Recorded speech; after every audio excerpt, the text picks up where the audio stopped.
Ya aja.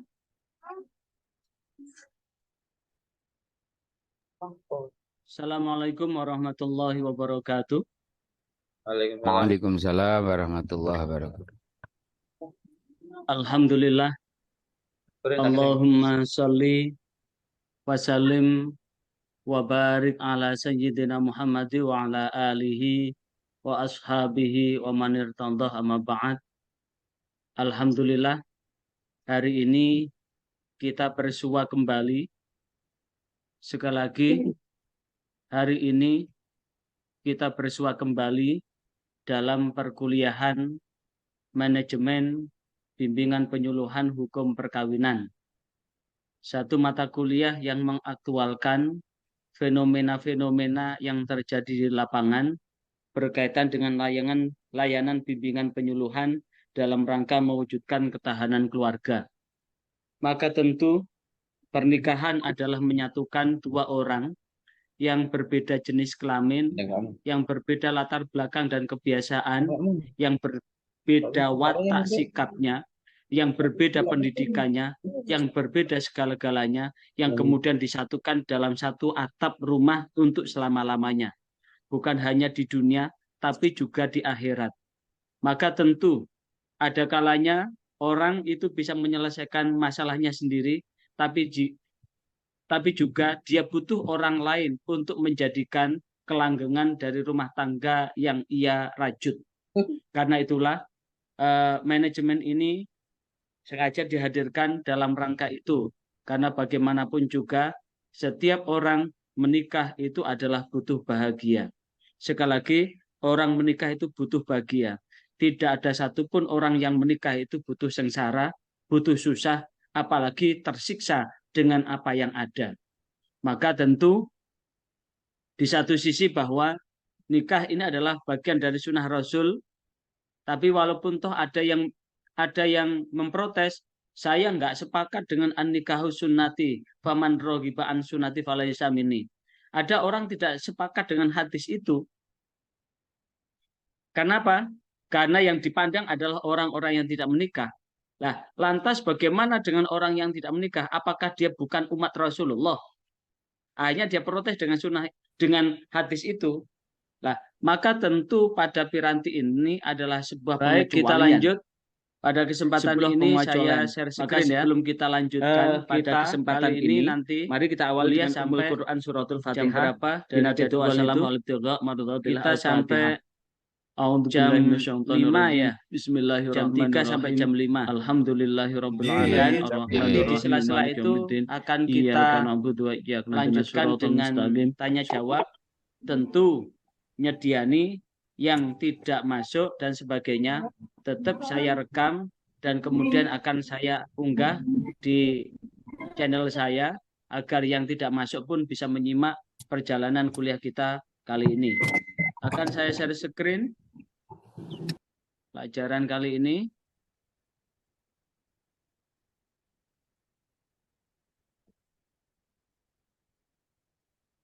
Kali ini kita akan masuk di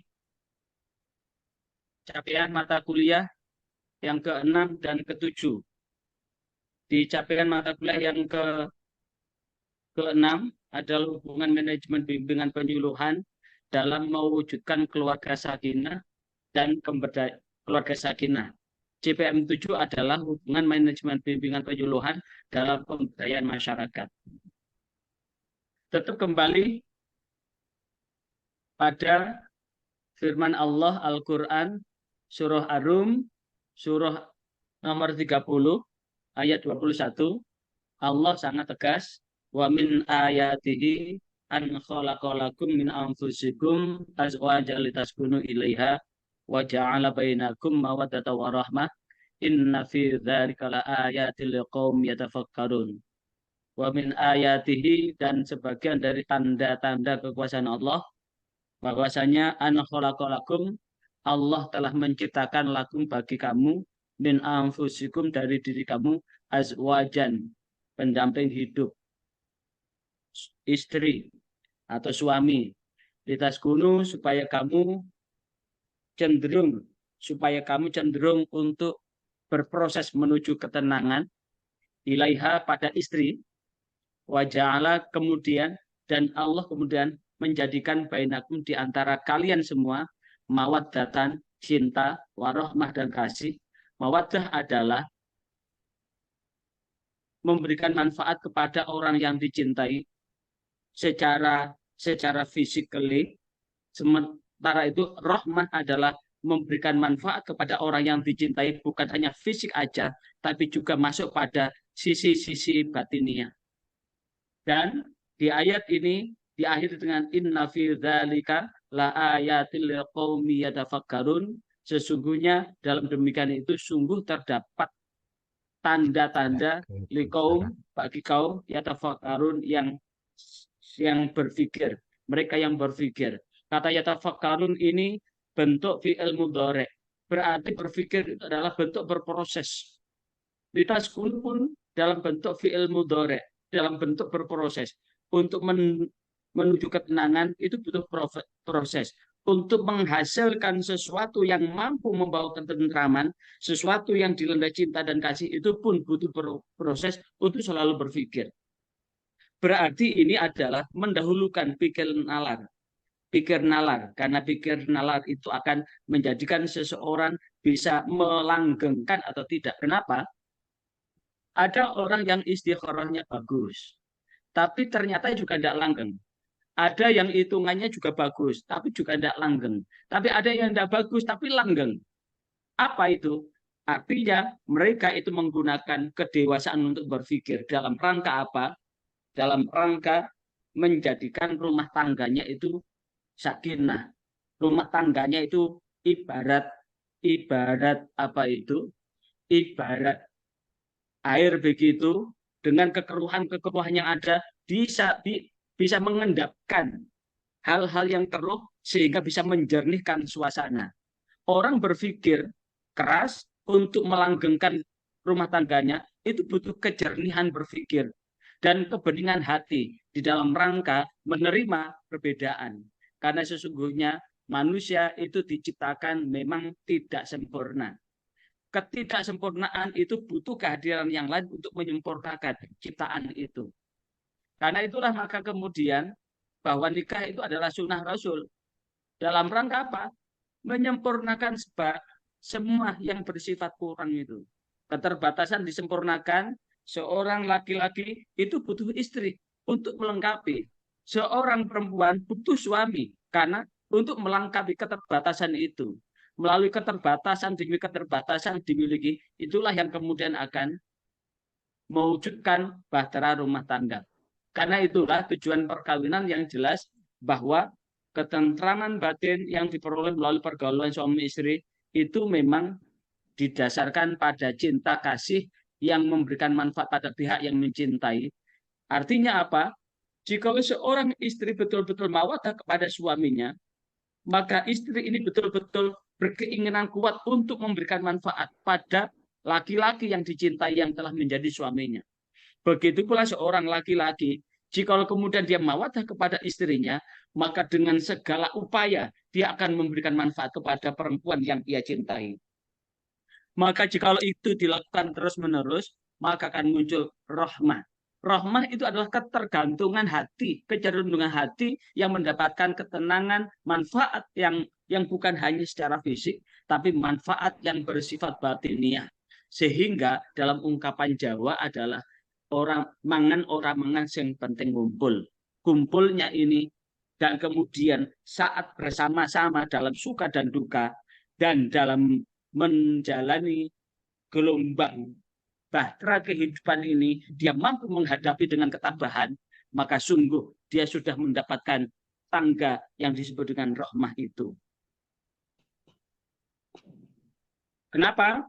Karena ketentraman batin dalam keluarga itu memang mensyaratkan suami dan istri dan juga orang tua serta anak-anak sama-sama memiliki semangat yang sama di dalam memelihara cinta kasih dan membuat diri sendiri bahagia sekaligus dapat membahagiakan orang lain. Maka jika kemudian suami, istri, orang tua, mertua, anak-anak, kemudian mereka di satu sisi mencari bahagia buat dirinya, tapi juga sekaligus masing-masing itu berusaha untuk membahagiakan dalam satu biduk rumah tangga, itulah yang disebut dengan ketentraman batin. Namun jikalau seseorang hanya mencari bahagianya sendiri, tidak memperdulikan bahagianya orang lain, itu namanya egois. Egoisme itu akan menimbulkan dendam, dan itulah yang kemudian tidak menjadikan tujuan perkawinannya itu ke arah yang sesuai dengan tujuan itu. Karena itulah pada kesempatan ini, apa hubungan manajemen bimbingan penyuluhan dalam mewujudkan keluarga sakinah? Sekali lagi, apa hubungan manajemen bimbingan penyuluhan dalam mewujudkan keluarga sakinah? Keluarga yang mempunyai kecenderungan, keluarga yang keseluruhannya bukan hanya mencari kebahagiaan buat dirinya, tapi keluarga yang berusaha dan betul-betul memperjuangkan kebahagiaan orang lain yang ada dalam rumah tangga itu. Maka tentu di saat awal kemarin sudah kita bahas. Saat awal masih tahap menyesuaikan. Masing-masing ibarat apa? Belajar mengendarai mobil, maka yang paling pertama adalah mengenali onderdil mobil itu. Mengenali keseluruhan perangkat-perangkat yang ada di mobil itu. Mengenali panel-panel yang ada di mobil itu. Mengenali aksesoris-aksesoris yang ada di mobil itu. Dan ketika sudah mengenali mobilnya itu, maka kemudian mengenali jalan yang akan dilalui. Mengenali rambu-rambu yang akan dilewati. Dan itulah yang kemudian, jika keseluruhannya sudah lengkap, maka ketika terjadi sesuatu, apapun yang terjadi di hadapan, maka sesungguhnya dia tidak akan ada masalah. Maka inilah yang kemudian, hubungannya apa di manajemen? Ya dalam rangka itu.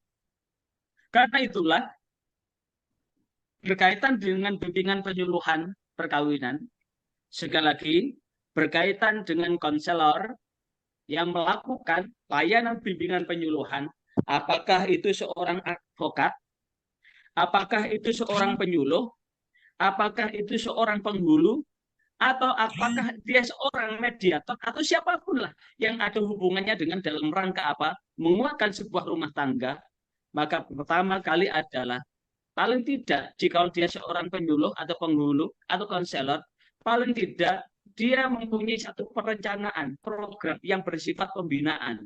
Apakah itu pembinaan yang ada hubungannya dengan pranikah? Apakah itu hubungannya dengan pasca nikah? Apakah itu ada hubungannya dengan apa?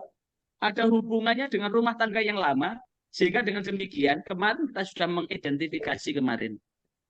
Identifikasi yang kita buat kemarin itu adalah dalam rangka ini.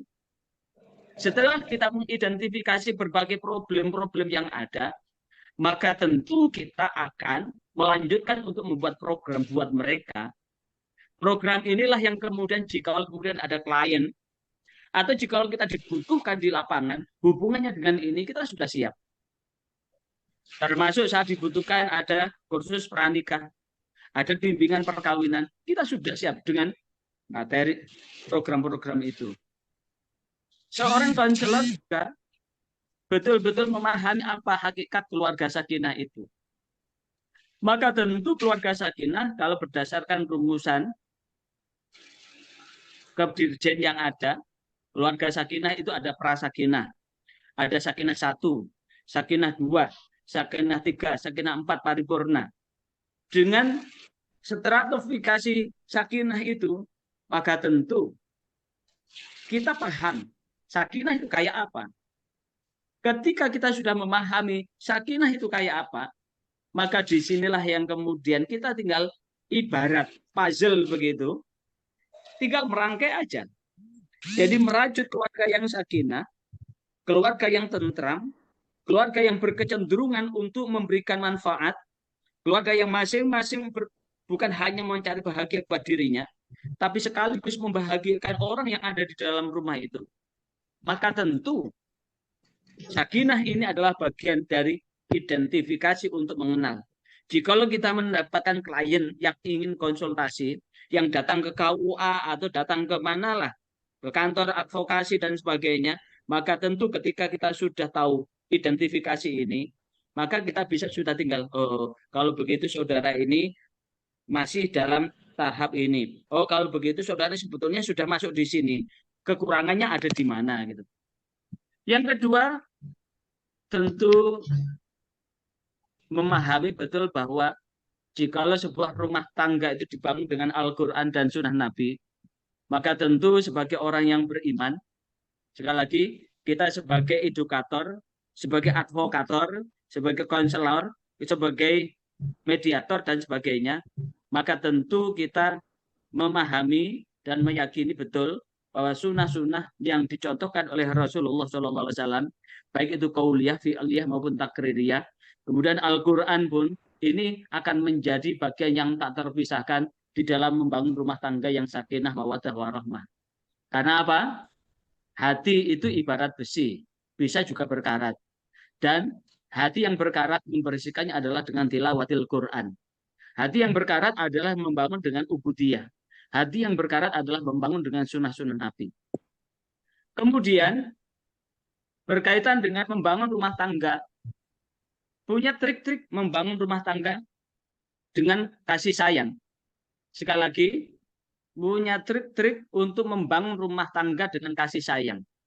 Kemudian, berikutnya, seorang konselor juga mampu mengelola konflik dalam rumah tangga. Jadi sebelum dia menjadi seorang konselor, maka seorang konselor itu harus paripurna dulu di rumah tangganya. Mustahil seorang konselor bimbingan penyuluhan perkawinan, sementara dia memberikan nasihat pada orang lain, memberikan resep-resep melanggengkan rumah tangga pada orang lain, tapi keluarganya sendiri berantakan. Maka jika kemudian keluarga rumah tangganya sendiri berantakan, bagaimana dia bisa memberikan resep untuk memberikan sebuah advokasi kepada klien dalam rangka mengatasi konflik, sementara konselor sendiri tidak mampu mengatasi dan mengelola konflik dirinya sendiri. Maka ibarat penjual jamu, bagi dia merasakan manfaat jamu, kalau kemudian dia sendiri tidak pernah meminum jamu atau mengatakan jamu itu bahwa jamu itu adalah jamu yang baik. Maka mengelola konflik rumah tangga ini penting di dalam rangka apa? Ketika ada orang punya masalah, maka kita bisa memilah-milah masalah-masalah yang dihadapi agar rumah tangganya ini menuju rumah tangga yang langgeng. Yang berikutnya adalah memahami betul bahwa rumah tangga yang langgeng itu juga akan didasarkan pada keturunan yang solih-solihah. Karena alamatus sa'adah adba, tanda-tanda kebahagiaan ada 4. Yang pertama adalah autaku dan zaujatuhu solihah, istri yang solihah. Yang kedua, wa auladu abroron, anak yang berbakti. Anak yang berbakti adalah anak yang solih jikalau laki-laki, solihah jikalau perempuan. Wa khulata'uhu solih, wa khulata'uhu solihah adalah teman pergaulannya yang solihah, teman pergaulan yang baik. Tidak mungkin seseorang akan memperoleh sebuah rumah tangga yang sakinah, mawaddah, warahmah jikalau dia bergaul pada orang-orang yang bermasalah. Karena teman itu ada 2 macam, seperti pembawa parfum dan seperti pembawa kayu bakar. Maka tentu tanda kebahagiaan yang keempat adalah bagaimana kita punya tempat jagongan, orang yang berkumpul yang solih, solihah. Sehingga dengan demikian energi positif akan masuk dalam energi rumah tangga kita. Dan yang keempat adalah rizqun fi biladi, rizki yang ada di negerinya. Artinya apa? Setiap saat, paling tidak setiap hari kita bisa ketemu istri kita jikalau laki-laki, bisa ketemu suaminya jikalau perempuan. Amat susah jikalau kemudian LDR. LDR itu apa, Pak Lutfi, Mbak Sandi? LDR itu apa? Long LDR itu apa? Distance relation. Jadi Long LDR distance hubungan jarak jauh. LDR itu singkatan dari apa? long distance relationship. Ya, long distance ya. relationship. Hubungan dalam jarak jauh. Kira-kira jauh. Ya, jarak jauh. Loh, bagaimana hubungan jarak jauh? Uang bisa ditransfer lewat M-Banking, tapi khusus yang satu, bagaimana mentransfernya? Inilah yang kemudian akan, memang betul, kata Rasulullah, tanda bahagia itu adalah rizqun fi biladi, rizqun fi biladihi, itu dimanapun kita berada, maka suami, istri, dan anak-anak itu tetap satu. Paling tidak lah suami istri. Kalau anak-anak sih bisa mondok, bisa ngekos dan sebagainya, kan menuntut ilmu dan sebagainya. Tapi suami istri yang ada di rumah, yang selalu bersama-sama dalam suka maupun duka. Dan kemudian jika keturunan soleh, tentu punya resep bagaimana menyiapkan generasi yang tangguh. Dan punya resep bagaimana memahamkan tentang hakikat hak dan kewajiban suami istri itu. Maka tentu yang terakhir mempunyai kemampuan untuk mengevaluasi dari apapun yang dilakukan. Inilah fungsi utama dalam seorang konselor bimbingan penyuluhan, perkawinan, dan keluarga sakinah. Kemudian dalam relasi hubungan, membangun hubungan, maka tentu suami istri itu adalah antara saya dan Anda. Sekali lagi, hubungan, relationship, hubungan suami istri itu adalah antara saya dan Anda, atau Anda dengan saya.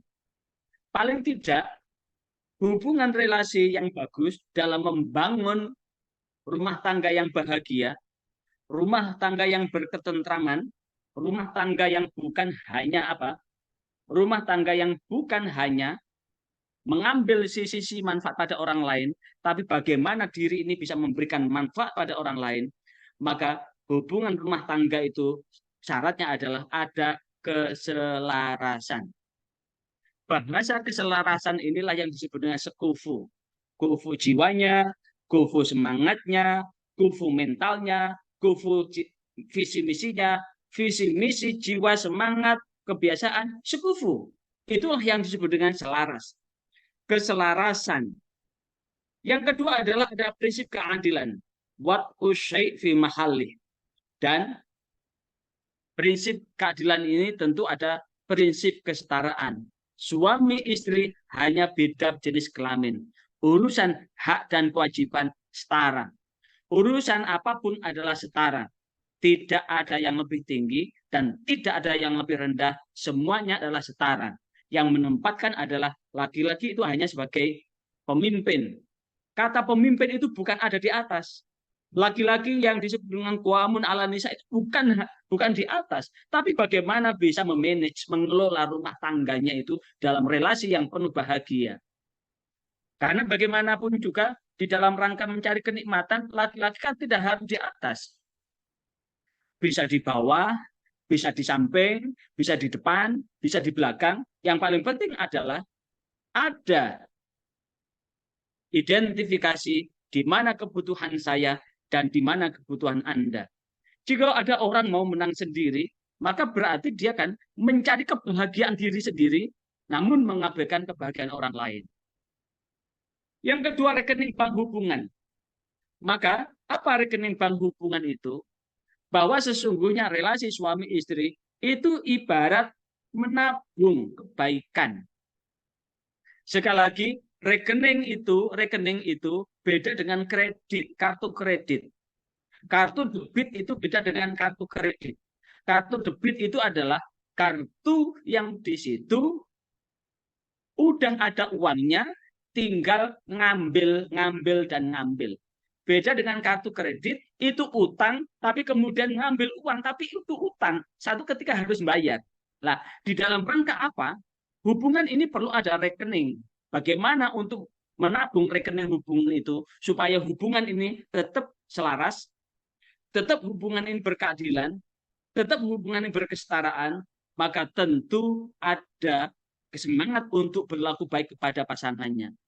Sekali lagi, rekening hubungan itu adalah masing-masing berusaha untuk berlaku baik kepada pasangannya. Baik itu ucapan, tindakan, atau apapun baik. Karena apapun yang terjadi, itu jika sudah terluka, maka jika disatukan tidak akan mudah untuk kembali lagi. Ibarat kertas seperti ini, kertas sudah dirobek, walaupun bisa dilengketkan dengan lem, tapi tetap ada bekas robekan. Maka di dalam rangka membangun hubungan ini, perlu memperbanyak rekening bank hubungan berupa sikap baik pada masing-masing. Dan yang ketiga, di dalam rangka membangun hubungan adalah ada kematangan berinteraksi. Sebelum kita membahas kematangan berinteraksi, maka di dalam rangka memperbanyak rekening bank hubungan, maka apa yang perlu dilakukan? Masing-masing berusaha mengenali semua yang disenangi pasangannya dan mengenali semua yang dibenci, semua yang tidak disuka. Jikalau masing-masing sudah terbuka semuanya, sekali lagi, jikalau semuanya sudah terbuka, mana yang disenangi, mana yang disukai, mana yang dibenci, mana yang tidak disenangi, semuanya sudah tahu. Nah, hal-hal yang tidak disuka, hal-hal yang tidak dibenci itu dijauhi. Mana yang disuka, ini diperbanyak, diperbesar frekuensinya. Maka inilah yang kemudian akan membuka kartu debit yang semakin banyak. Hubungan kebaikan akan semakin berkumpul. Beda dengan jikalau intensitas dan frekuensi keburukan diperbanyak, maka akan menimbulkan luka. Luka yang dikumpulkan walaupun sedikit, tapi terus-menerus akan menambah jurang pemisah yang semakin menganga luka hati itu. Karena itulah dalam rangka membangun rekening itu perlu masing-masing ada kematangan dalam berinteraksi. Apa itu berinteraksi? Hubungan timbal balik antara suami istri. Bagaimana mewujudkan kematangan berinteraksi? Ada keseimbangan. Ada komunikasi untuk mengklarifikasi harapan. Jika di dalam bimbingan perkawinan ada komunikasi mengklarifikasi harapan, taruhlah saat ini kita menikah di usia 30 tahun. Memperkirakan kira-kira umur kita berapa tahun. Taruhlah angka harapan kita nanti akan berpisah dengan kematian di umur 80 tahun. Berarti ada doa bahwa paling tidak umur kita sampai 80 tahun. Dari umur 30 tahun sampai 80 tahun berarti ada renggang waktu 50 tahun. Dalam renggang 50 tahun ini ada komunikasi yang baik. Kira-kira tahun kelima kita akan membangun apa? Tahun ke-10 kita akan melakukan apa? Tahun ke-15, ke-20, ke-25, ke-30, ke-40, ke-50, apa yang terjadi? Semuanya direncanakan. Nah, jika itu direncanakan, buat namanya milestone. Milestone, titik-titik batu yang menjadi batu pijakan di dalam rangka meraih kesuksesan rumah tangga. Milestone inilah yang kemudian akan difigurkan. Sehingga ketika terjadi sesuatu, maka kembali. Akan kembali pada kesepakatan itu. Milestone itulah yang kemudian dalam rangka apa? Mematangkan interaksi, relasi, hubungan suami istri. Kemudian, karena itulah, dari keseluruhan itu, di dalam rangka mengkomunikasikan itu, perlu namanya manajemen bimbingan penyuluhan hukum perkawinan. Secara bahasa, manajemen adalah mengurus, mengelola, mengendalikan, mengusahakan, atau memimpin. Secara umum, manajemen itu adalah sebagai seni dalam ilmu dan proses pengorganisasian. Karena bagaimanapun juga membangun relasi rumah tangga, ini adalah butuh perencanaan, butuh pengorganisasian, butuh ketangguhan untuk menggerakkan diri, dan tentu butuh pengendalian diri. Dan inilah yang kemudian akan bisa efektif jika kemudian seluruh apa yang ada ini secara bersama-sama untuk mencapai tujuan yang diinginkan. Karena itulah, sebagai seorang konselor, apa yang perlu dilakukan di dalam memfasilitasi itu? Sekali lagi, sebagai seorang konselor, sebagai seorang penyuluh, sebagai penghulu, sebagai seorang mediator, maka tentu proses manajemen hubungan, manajemen bimbingan, dan penyuluhan hukum perkawinan ini dimulai dari proses penyuluhan dari apa? Dari mengidentifikasi, mengenali. Maka ketika kita mendapatkan orang yang sedang konsultasi, kita kenali modalitas dasar.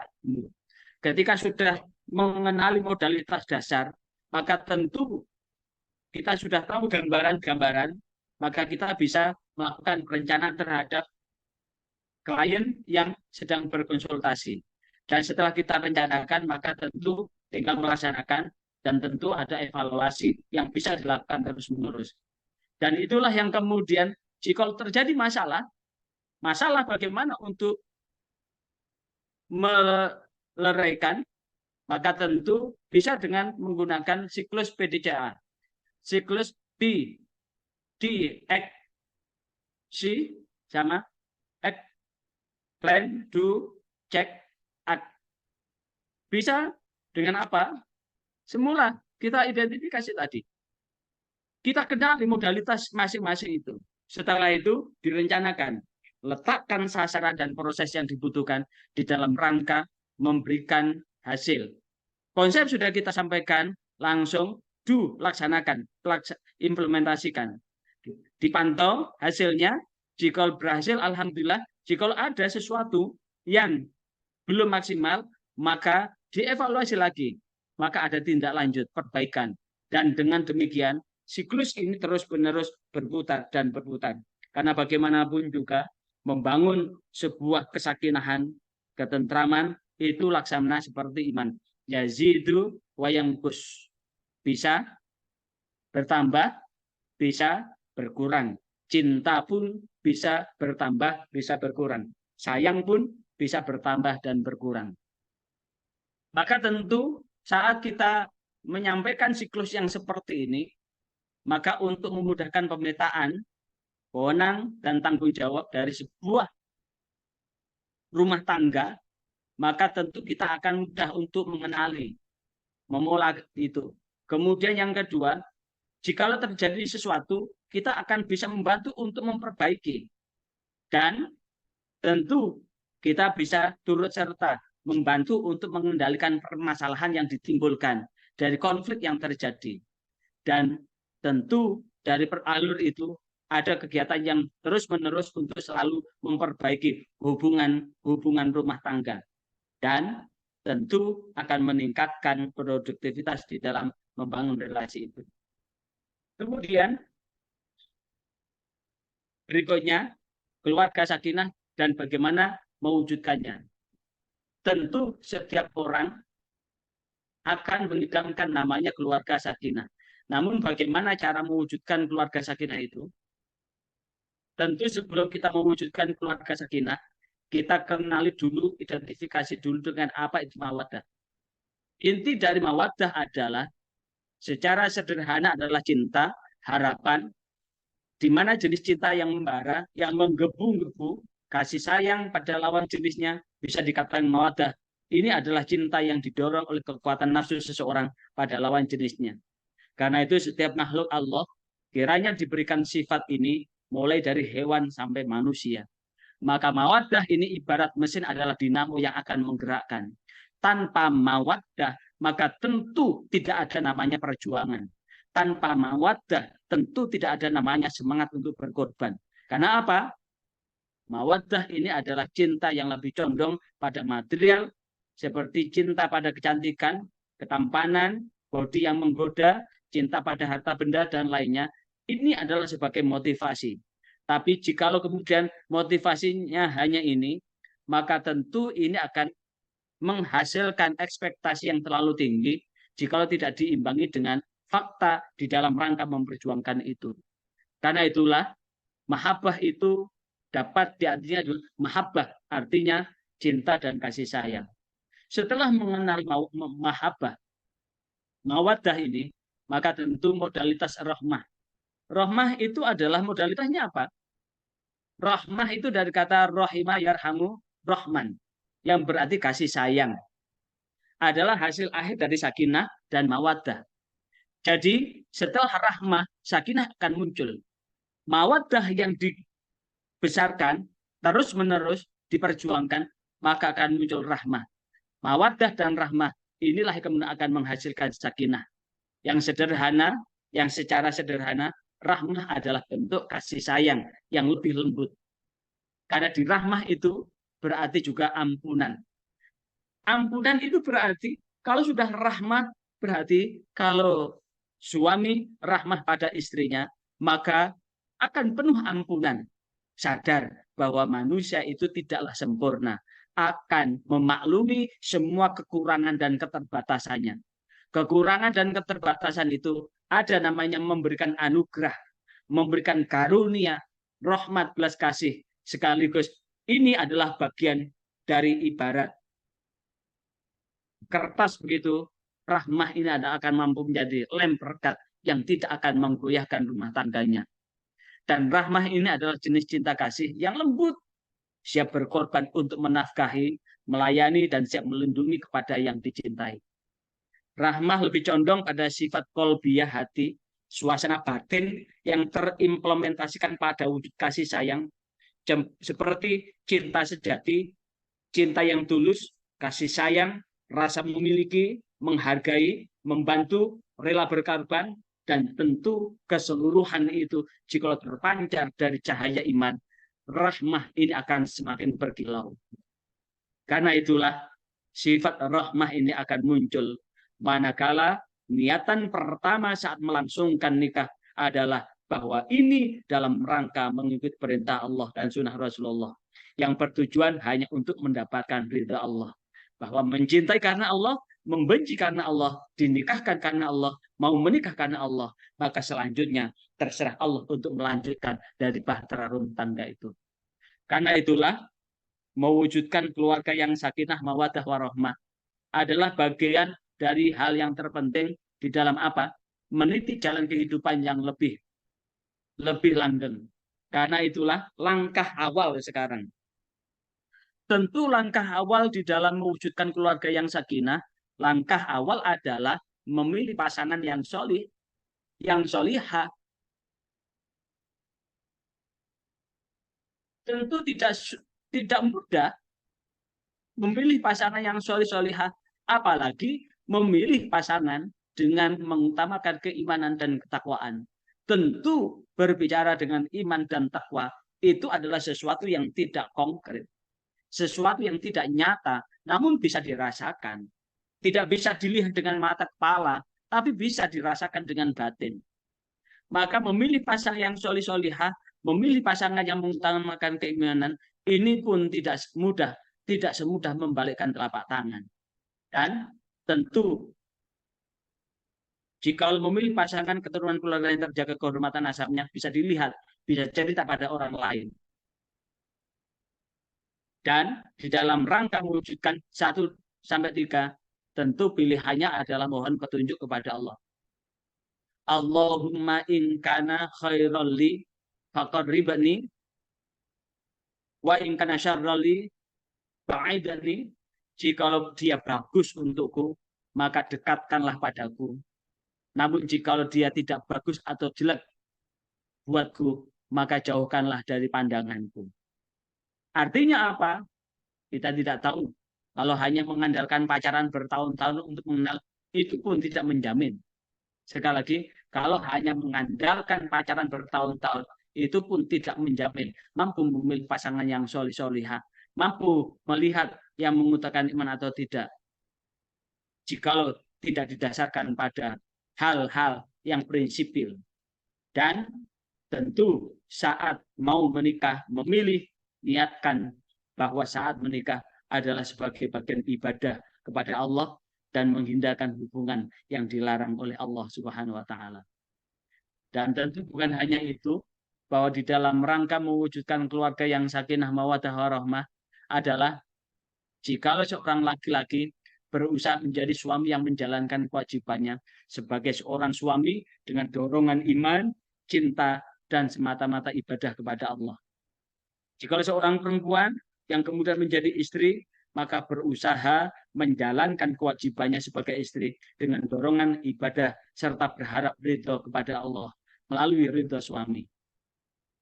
Dan inilah yang kemudian memasak, mencuci itu bukan kewajiban perempuan, tapi apa yang dilakukan seorang istri itu dalam rangka mencari ridho suami. Jika suami ridho, maka Allah pun akan ridho pada perempuan itu. Masih ingat satu ketika di zaman sahabat, ada seorang sahabat yang masih ingat dengan kisah ada seorang perempuan yang kemudian suaminya sedang berperang, tapi apa yang terjadi saat berperang? Sementara waktu itu tidak ada telepon, tidak ada HP dan sebagainya, dan tidak bisa komunikasi sama suaminya. Diberitahu kalau orang tuanya sakit, tidak bisa mendatangi lantaran suaminya tidak ada di rumah karena butuh izin suami. Kemudian beberapa hari kemudian didatangi, suaminya kritis pun dengan derai air mata tidak bisa pulang. Dan terakhir beberapa hari kemudian dikabari kalau orang tuanya meninggal pun tidak bisa datang karena suaminya tidak di rumah karena masih menunggu izin dari suaminya. Tapi apa yang terjadi? Kepatuhan seorang perempuan terhadap suaminya ini menjadikan surga buat orang tuanya yang melahirkan anak yang solihah, yang tetap patuh pada suaminya, yang tetap mampu menjaga kehormatan dirinya dan sekaligus kehormatan keluarga. Maka istri yang berusaha menjalankan kewajibannya sebagai istri dengan dorongan ibadah kepada Allah, berharap ridha Allah Subhanahu wa taala semata dan melalui ridha suami. Ini adalah bagian dari bagaimana mewujudkan diri sebagai istri yang solihah. Suami istri saling mengenali kekurangan dan kelebihan pasangannya, saling menghargai, merasa saling membutuhkan dan melengkapi, menghormati, mencintai, saling mempercayai. Kesetiaan masing-masing terbuka dengan merajut komunikasi yang intens. Ini adalah syarat di dalam rangka mewujudkan yang sakinah mawaddah warahmah. Bohong kalau kemudian seorang istri selalu curiga pada suaminya. Bohong jika seorang suami selalu curiga pada istrinya akan mendapatkan ketenangan. Yang ada adalah kegelisahan. Ditinggal jauh akan gelisah. Ada di dekat gelisah dan selalu curiga. Padahal salah satu syarat untuk mampu mewujudkan keluarga yang sakinah, yang tenang adalah mempercayai bahwa istrinya setia, suaminya setia, dan inilah yang kemudian saling terbuka. Bagi suami istri tidak ada aurat. Sekali lagi, bagi suami istri tidak ada aurat. Maka keterbukaan itu penting di dalam rangka merajut intensitas komunikasi itu. Dan yang kedelapan, punya komitmen yang kuat di dalam menempuh perjalanan rumah tangga untuk selalu bersama-sama mengarungi badai dan gelombang kehidupan. Karena bagaimanapun juga, annamal hayatud dunya, bahwasanya kehidupan dunia adalah kalbahril amik, seperti lautan yang luas lagi dalam. Qad ghariqan nasfi katsir, telah banyak orang yang tenggelam di dalamnya. Luqmanul Hakim menyampaikan pesan, maka waltakun safinataka imanan billah, maka jadikanlah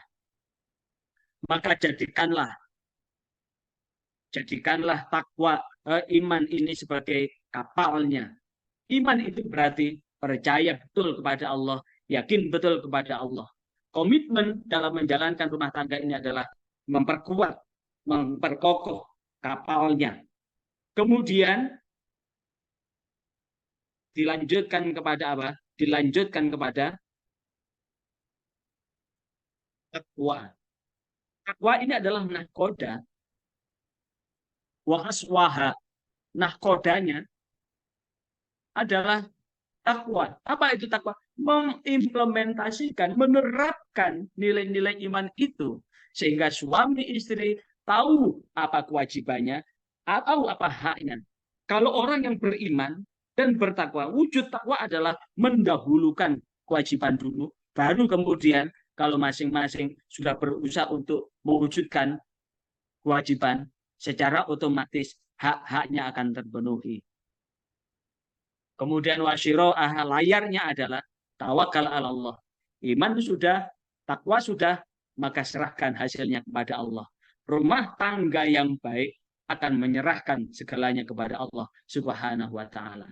Karena itulah, dan hanya itu di dalam rangka mewujudkan, maka suami berusaha menjalankan kewajibannya sebagai seorang suami dengan dorongan iman, cinta, dan ibadah. Begitu pula istri berusaha menjalankan kewajibannya sebagai istri dengan dorongan ibadah dan berharap ridha Allah melalui ridha suami. Dan suami istri saling mengenali kekurangan, kelebihan masing-masing, saling menghargai, saling membutuhkan, saling melengkapi, saling menghormati, saling mencintai, saling mempercayai kesetiaan masing-masing, dan saling keterbukaan dalam merajut komunikasi yang intens. Dan tentu berkomitmen menempuh perjalanan rumah tangga untuk selalu bersama dalam suka maupun duka, menghadapi badai dan gelombang kehidupan.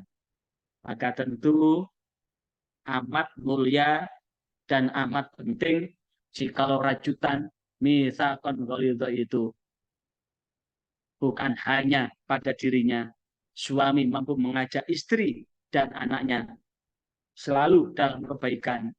Begitu pula kebaikan apa yang perlu dirajut, sholat jamaah atau ibadah bersama-sama, seperti suami mengajak anak istri bersedekah pada fakir miskin dengan tujuan suami mendidik anaknya agar gemar bersedekah. Sholat jamaah menjadi imam yang baik, maka sholat ini akan mampu menjadi piranti penting dalam mewujudkan keluarga yang sakinah mawaddah warahmah.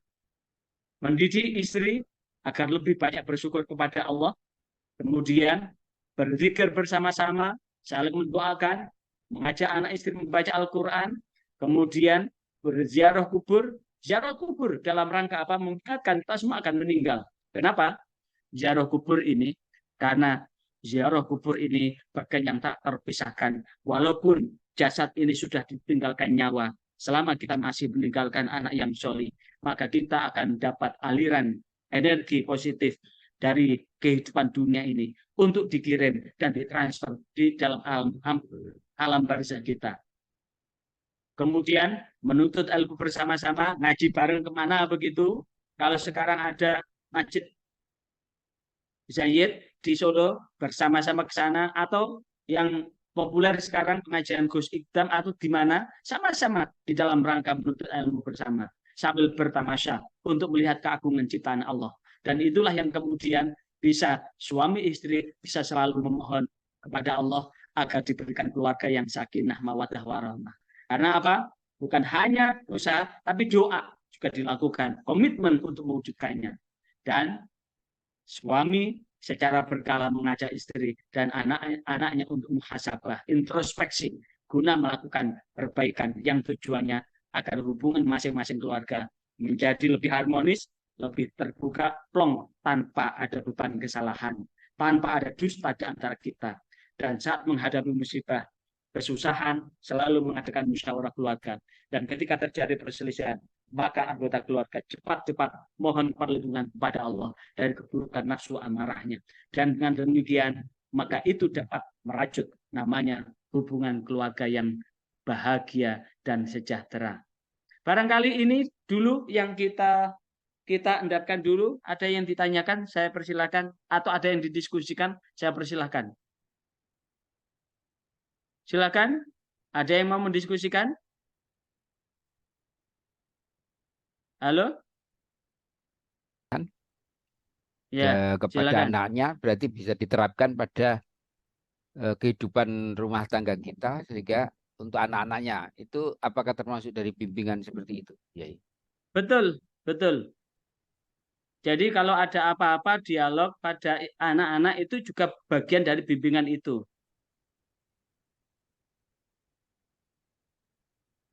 Ya. Yang lain?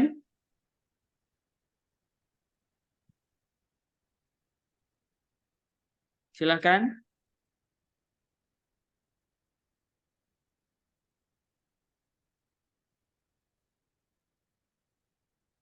Yang lain?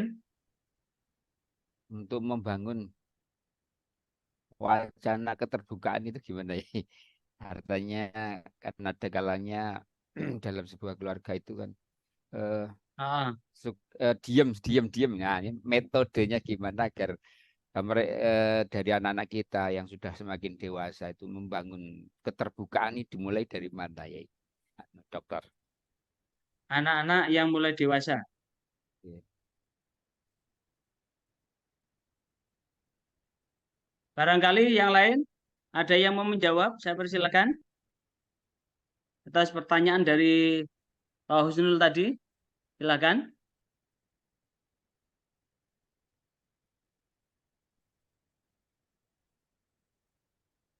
Ya, memang mewujudkan suasana yang dialogis pada anak itu memang butuh latihan. Kalau orang tua sejak awal itu sudah pola diktator, maka akan menimbulkan dua hal. Bisa akan ada dendam pada anak-anak, Yang kedua bisa anak-anak tertutup, tidak akan berani cerita apa-apa. Tapi kalau sejak kecil, hal apapun, sekecil apapun kita mencoba untuk mendialogkan, mendiskusikan, memberikan alternatif, maka anak itu pun sampai dewasa pun akan selalu curhatnya tidak akan kemana-mana. Tapi curhatnya kepada orang tua. Curhatnya pada orang tua. Saya anak 3 pun begitu. Anak pertama di saat masih punya 1 anak, muncul anak kedua, lebih diktator, muncul anak ketiga, ada kesadaran. Itu ternyata hasilnya pada anak-anak juga beda. Maka investasi kebaikan pada anak-anak itu penting. Dalam rangka apa? Tabungan rekening relasi tadi itu. Jadi membangun relasi hubungan tadi itu penting. Dan membangun relasi hubungan itu memang cocoknya memang hal-hal seperti ini memang disampaikan saat bimbingan perkawinan itu. Sekali lagi, membangun relasi yang model begini ini bisa disampaikan saat bimbingan perkawinan itu. Makanya dari regulasi yang ada tahun 2024 ini bimbingan perkawinan itu wajib itu sebagai syarat mau melangsungkan akad nikah itu. Nah, ini kan masih datang juga tidak apa-apa, nggak datang juga tidak apa-apa. Tapi ke depan itu bimbingan perkawinan itu wajib. Kalau di Malaysia itu sudah wajib bimbingan perkawinan. Sebelum seseorang menikah itu sudah wajib itu. Ibarat dia mau beli mobil, maka SIM itu harus punya dulu. Bukan mobilnya dulu baru SIM belakangan. Nah, bimbingan perkawinan itu adalah dalam rangka bagian dari SIM untuk mengabsahkan itu. Karena apa? Ketahanan keluarga itu penting. Ketika keluarga ini tidak tahan, maka akan menyisakan masalah. Banyak faktor-faktor broken home, rusak rumah tangga itu karena apa? Rusak rumah tangga itu karena ada perceraian begitu. Ada perceraian. Baik, ini kita lanjut ya, materi. Identifikasi bagaimana mengidentifikasi individu calon suami. Mengidentifikasikan individu calon suami, calon istri. Bisa pertama berusaha memahami watak karakternya. Baik secara langsung berarti pacaran, tidak langsung berarti melalui orang lain. Sekali lagi, sebelum menikah memang perlu memahami watak, kebiasaan, dan karakternya. Baik secara langsung melalui pacaran maupun tidak langsung melalui orang lain atau melalui istikharah. Yang kedua, mencari informasi sebanyak-banyaknya tentang kebiasaan, watak, dan sifat calon istrinya atau calon suaminya. Yang ketiga, yang jelas, yang paling jitu, tokcer itu adalah istikharah dengan sholat atau dengan cara yang lain. Bisa juga mencocokkan weton dan perwataan. Ini juga bisa membantu. Dan yang terakhir, kalau sudah tinggal menikah, maka maksimalkan bimbingan perkawinan sebelum menikah. Karena di bimbingan perkawinan ini akan ada penandatanganan fakta integritas bagi laki-laki sebagai calon suami dan bagi perempuan sebagai calon istri. Dan analisis weton seperti ini kemarin sudah kita bahas bahwa sesungguhnya setiap orang lahir itu sudah punya energi. Energi ini dicari, maka tentu ibarat air supaya ibarat api supaya tidak terus membakar butuh air. Pasangannya adalah air atau angin. Tapi kalau api ketemu api, maka akan lebih membakar. Begitu pula orang lahir, itu pun bawa energi. Maka sebetulnya analisis energi ini bisa ada kecocokan. Rata-rata yang istikharahnya bagus, analisis energi weton ini adalah bagus. Sekali lagi, rata-rata mereka yang langgeng dan rumah tangganya baik-baik saja, rata-rata kalau di persentase adalah mereka yang analisis energi wetonnya bagus. Tapi mereka yang bertengkar, kemudian sampai bercerai, itu memang analisis energi wetonnya memang energi negatif. Jika yang muncul adalah perselisihan. Pasangan laki-laki dan perempuan dicari wetonya, kemudian disatukan, setelah itu baru dicari rumusnya. Ketemunya ini. Setelah ketemu ini, baru dikenali kira-kira artinya apa. Ternyata kemarin saya mencoba menganalisis. Ada satu fenomena lagi, saya tanya. Setiap saat kau bertengkar, hal-hal yang kecil bertengkar. Ternyata setelah saya lihat di fotonya sama. Saya hanya iseng aja. Kemarin itu sebetulnya terus terang saya iseng. Saya lihat setiap saat kok hal yang kecil-kecil itu kok ya menjadikan masalah gitu. Setelah saya lihat, coba lahir tanggal berapa? Ini lahir tanggal berapa? Umurnya terpaut 3 tahun, tapi ternyata wetonnya kedua-duanya itu adalah Rabu Kliwon. Rabu Kliwon itu kan Rabu 7, Kliwon 8, 15. Kalau 15 ditambah 15 kan 30. 15 ditambah 15 dengan 30. Ternyata 30 ketemunya tipe padu. 30 ini padu. Habis itu coba tak bacakan ya rumusnya ya. Kalau nggak cocok ya nggak apa-apa. Wong ini hanya sekedar iseng, just kidding begitu. Ini rumah tangganya, dalam rumah tangga akan sering mengalami pertengkaran. Namun meskipun sering bertengkar tidak sampai membawa ke dalam perceraian. Masalah pertengkaran tersebut bahkan bisa dipicu dari hal-hal yang sifatnya cukup sepele. Artinya yang bersangkutan sendiri mengakui bahwa ketika beda selera masak, jadi yang satu kepengen bebek, yang satu kepengen telur, begitu, itu sudah bertengkar.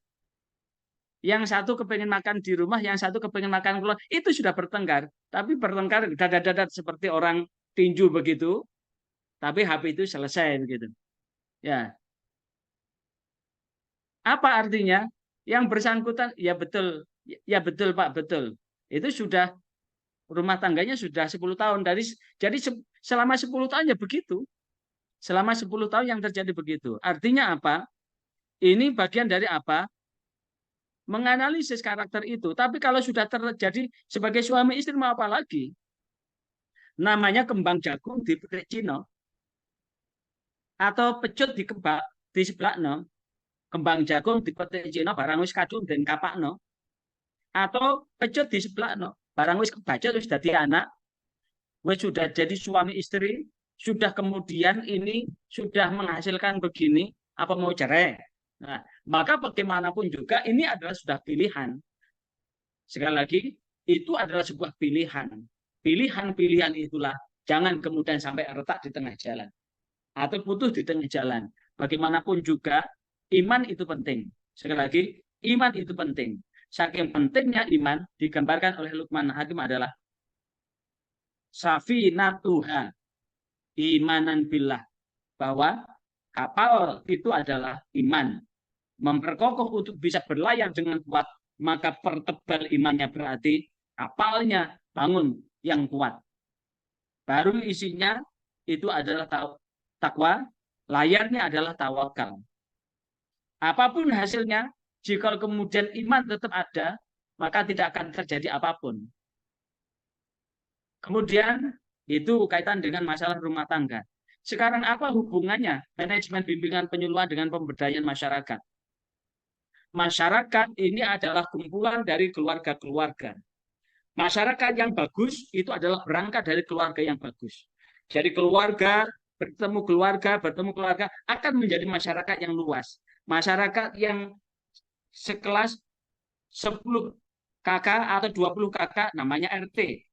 Kumpulan beberapa RT namanya RW. Kumpulan beberapa RW namanya desa. Kumpulan beberapa desa namanya kecamatan. Kumpulan dari kecamatan namanya kota atau kabupaten. Kumpulan kota atau kabupaten jadi provinsi. Kumpulan provinsi adalah negara. Maka sebetulnya adalah membangun masyarakat yang berdaya itu bisa berangkat dari keluarga yang berdaya. Karena itulah lewat keluarga yang berdaya akan terberdayakan masyarakat. Dan masyarakat yang terberdayakan itu masyarakat yang bagaimana? Tentu ciri masyarakat yang berdaya, menurut Sumarjo, dia menyebutkan ciri masyarakat yang berdaya itu adalah satu, masyarakat yang mampu memahami diri dan potensinya. Sehingga dengan potensinya itu mampu direncanakan dan diantisipasi kondisi perubahan ke depan. Jika kemudian mampu merencanakan, mengantisipasi kondisi perubahan ke depan, maka masyarakat yang berdaya adalah masyarakat yang mampu mengarahkan dirinya sendiri. Dan ketika terjadi perbedaan, maka masyarakat itu mampu berunding untuk merumuskan problem-problem yang terjadi sehingga memiliki kekuatan berunding, mempunyai nilai tawar. Dan kalau sudah mempunyai nilai tawar, maka memiliki bargaining power yang memadai. Kekuatan bargaining, kekuatan apa itu? Kekuatan untuk bisa bersinambungan yang memadai sehingga masyarakat ini menjadi masyarakat yang badatun thayyibatun marabun ghafur. Karena itulah sebagai seorang konselor dalam melakukan bimbingan penyuluhan pemberdayaan masyarakat, maka seorang konselor adalah bisa mengidentifikasi ini. Mengidentifikasi 5 ciri-ciri itu sehingga bagaimana bisa memberikan penerangan tentang program pembangunan masyarakat itu dengan bahasa agama maupun bahasa pembangunan guna meningkatkan peran umat dalam pelaksanaan pembangunan. Yang kedua, melakukan pengembangan umat dalam upaya pemberdayaan kehidupan dan penghidupan agar maju. Kehidupan adalah bagian dari hidup ini. Penghidupan itu adalah sarana untuk hidup. Antara kehidupan dan penghidupan ketika diberdayakan agar maju dan mandiri, maka perlu namanya karsa swadaya dari masyarakat itu sendiri. Tanpa ada karsa, keinginan untuk bangkit berdaya dan masyarakat itu mustahil jika pengembangan umat itu bisa dilakukan.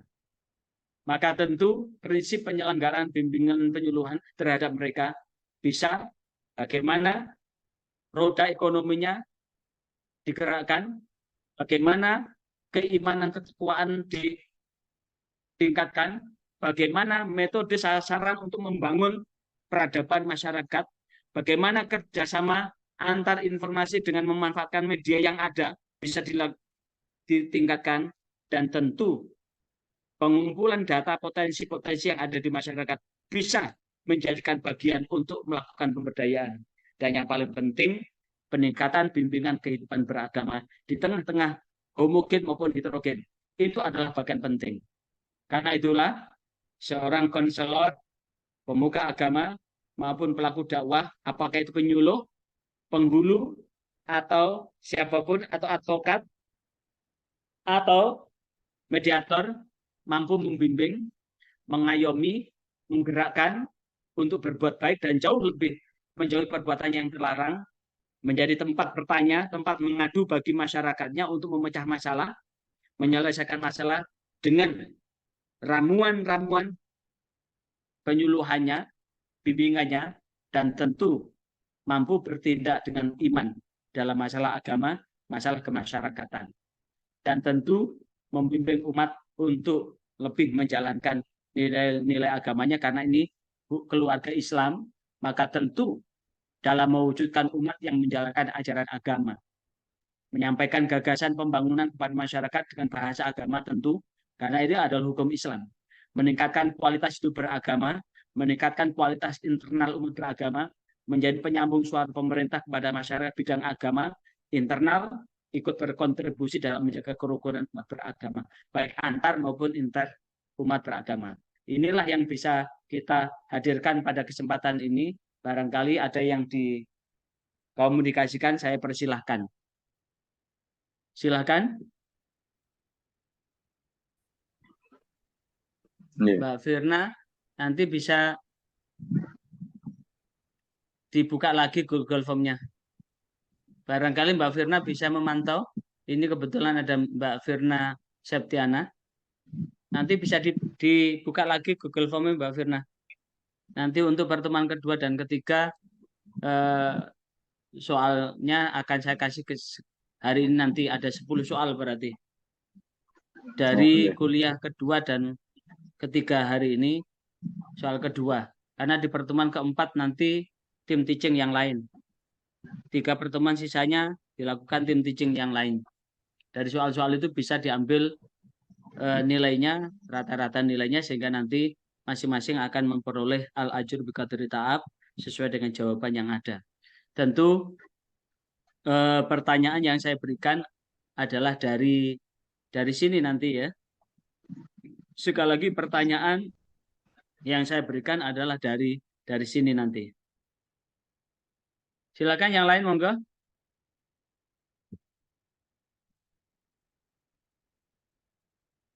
Ada yang bertanya lagi? Itu menyambung dari Pak siapa tadi terkait jawaban Pak soal. Arif. Ya. Itu Google Form-nya kemarin kami belum tahu. Cuman jawaban saya kemarin itu saya japrikan ke Mbak Firna, ke Bu Firna atau Mbak Firna itu. Ya. Soal yang 5 soal itu ya Pak Dokter ya. Ya. Itu saya jadikan ke Mbak Firna itu. Yeah. Nggak apa-apa Yang ya. paling enak sih Google Form itu diisi ya, biar ngumpul siapa yang Oh menjawab gitu. begitu. Ya, Oh gitu. Google Form Yeah. tetap Linknya jauh di kemarin, Google Form. Yang kemarin sudah linknya kami, terlanjur. Hah? Linknya linknya ada belum kok, tahu. Iya. linknya. Mungkin nyuwun tolong mungkin Mbak Firna atau itu bisa Ya, itu kembali. Nggih. ya, Nggih, ngoten Pak. Nggih, matur suwun. Jadi saya juga ya. belum jawab, Dok. Itu linknya nggak ada Google Form-nya. Belum jawab. Iya, belum tak kirim jawabannya saya. Oh. Grupnya ini nggak aktif ya? Kemarin sudah ini sih, memang di HKI kemarin sudah muncul, memang terbatas dikasih tahu. Kemarin saya sudah ditanyakan sampai kapan ini apa namanya expirednya. Kemudian diumumkan Ini? di grup itu sampai tanggal 21. Nggih. Oh, sampai tanggal 21. Berarti buka lagi baru bisa masuk. Linknya kok nggak di Oke, itu Pak ya. nanti tak buatkan Google Form. Jadi langsung 15 soal ya. Kenapa nggak Iya. langsung di WA ke dokter sih? Ya, nanti Maaf, coba Dok. Ini orang konvensional, Dok. ya. Loh, yang paling enak itu memang jawabnya lewat Google Form. Kalau Google Form itu bisa dihimpun jawabannya gitu. Jadi langsung 15 Yang lain? ya, Dok? Ya, langsung 15. Ya, Yang anut lah. langsung nanti 15 soal. Jawabannya ya atau tidak gitu loh, Dok. Jelasin lah. Jawabannya uraian. Masuk. Kalau iya Berarti tidak yang itu kemarin seperti Bagaimana orang mau menurut ditarik nikah pendapat aja. saudara tentang perceraian? Oh, tidak setuju. Nah itu jawabnya cepat itu. Berarti yang kemarin sudah ngirim gimana, Dok? Digabung Ulangin lagi. lagi. Oh, Yang dikirim kemarin kan tinggal copy paste saja kan. oh, nggih. Yang sudah jawab kemarin tinggal copy paste saja. Kemarin saya PDF saya japrikan Mbak Firna kemarin. Ya. Nah, sebelum PDF kan itu ada tulisan kan? Perlu dibuka di komputer lagi. Oh, nggih. Nggih? Nggih. Berarti kita Yang nunggu lain? Google Form yang baru ya, Dok? Ya. Google Form yang baru. Yang lain?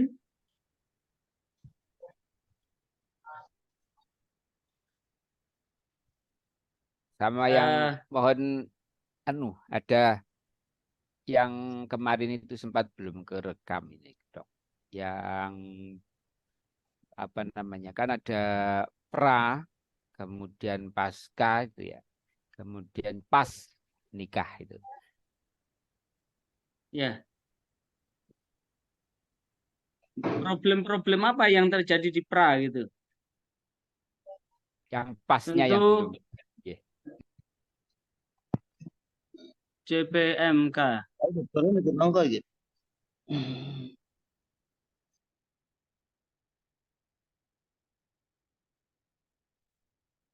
Kemarin kita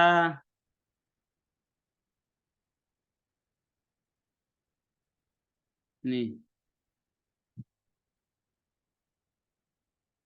Yang ketiga, Dok. pertemuan ketiga ya, pertemuan kedua.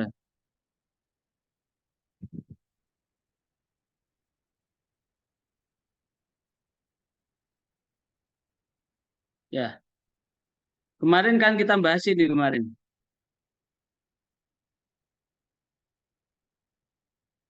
Kita membahas ini ya.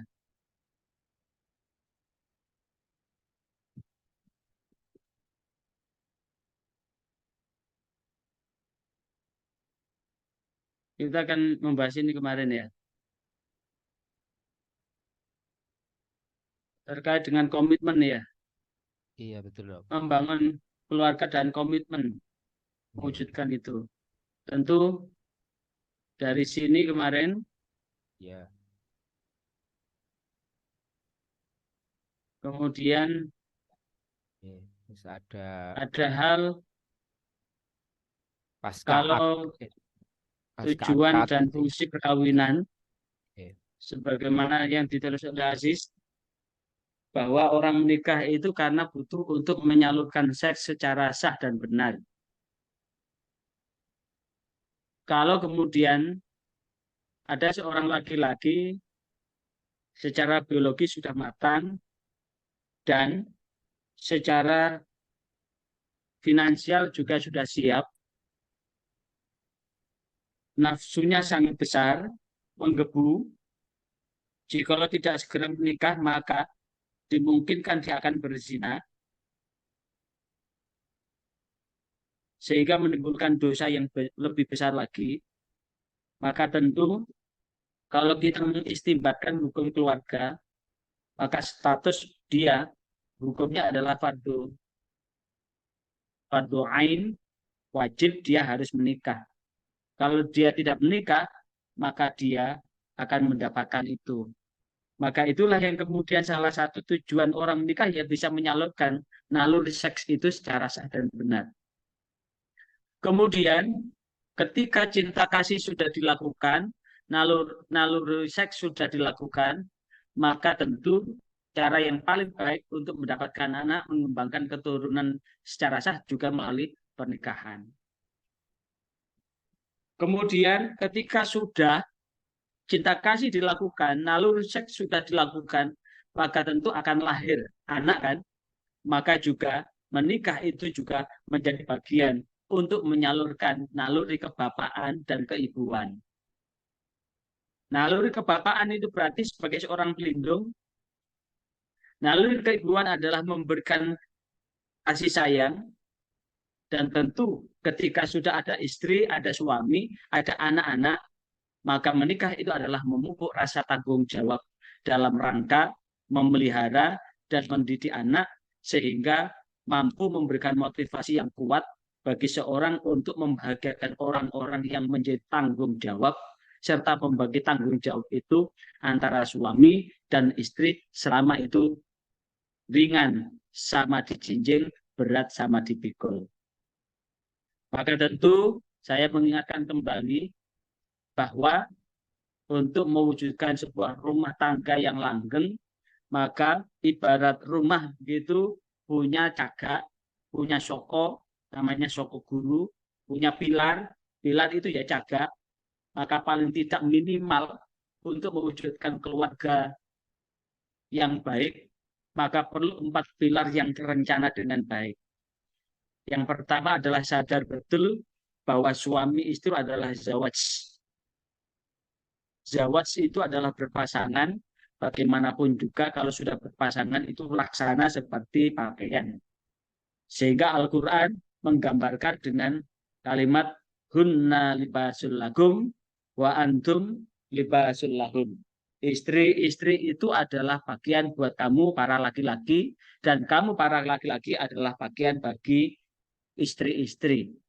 Maka kata libas atau pakaian itu kalau panas bisa mendinginkan, kalau dingin bisa menghangatkan, yang sekaligus bisa untuk menutup aurat. Maka tentu berbicara tentang pakaian, maka ini juga dapat disebut dengan garwa. Nyawa itu sudah menjadi belahan jiwa. Kalau jiwa itu sudah menjadi belahan, si garane nyawa, maka sudah tidak ada aurat lagi antara suami dan istri. Karena itulah jikalau kemudian ketika terjadi masalah antara suami dan istri, maka kemudian salah satu atau kedua-duanya saling mengumbar auratnya. Sekali lagi, salah satu atau kedua-duanya saling mengumbar auratnya, saling mengumbar rahasia keluarganya, maka digambarkan oleh Syekh Hasan Madzahiri di dalam kitab Tarbiyatul Tifli fi Ru'yatil Islam, maka dapat diibaratkan seperti seseorang yang telanjang di tempat umum. Apa maknanya? Jikalau seseorang membuka aib keluarga, maka itu sama dengan memalukan atau mempermalukan dirinya. Maka prinsip pilar yang keempat ini penting di dalam rangka apa? Saling menerima segala kelebihan dan segala kekurangannya. Kalau mau menerima kelebihan, maka secara otomatis kalau sudah berpasangan sekaligus menerima kekurangan.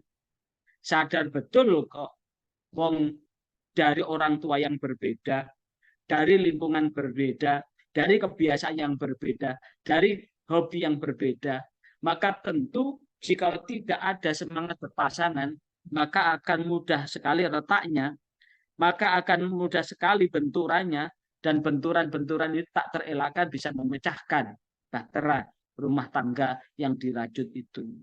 Maka zawaj mempermaklumkan diri laksana seperti pakaian ini penting.